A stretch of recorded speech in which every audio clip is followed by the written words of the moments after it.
Good afternoon டியோ it's your sign. Welcome back to my new vlog.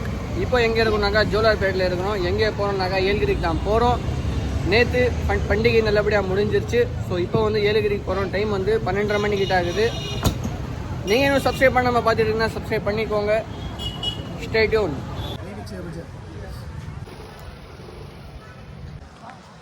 Tea சாப்பிட்டு முடிச்சாச்சு. Boat ஹவுஸுக்கு வந்திருக்கோம். ஆக்சுவலாக வந்து ஒண்டர் வேர்ல்டு போகலான்னு ஐடியா இருந்துச்சு. 2 பேர் வந்து நாங்கள் குளிக்க மாட்டோம் அப்படின்னு சொல்லிட்டாங்க. அதனால வந்து ஒண்டர் வேர்ல்டு கேன்சல் பண்ணிவிட்டு இப்போ வந்து போட் ஹவுஸுக்கு வந்திருக்கோம். இங்கே ஒரு பார்க் இருக்குது, சின்ன ஒண்டர் வேர்ல்டு மாதிரி. இது சின்ன பசங்களுக்கா பெரிய பசங்களுக்கா அப்படின்னு தெரியல. பார்க்கலாம், முடிஞ்சாக்கா இங்கே போகலாம். அப்படி இல்லைனாக்கா போட் ஹவுஸ்க்கே போயிட்டு ஜோர் தொழுகை முடிச்சுட்டு பிளான் சேஞ்ச் பண்ணிடலாம்.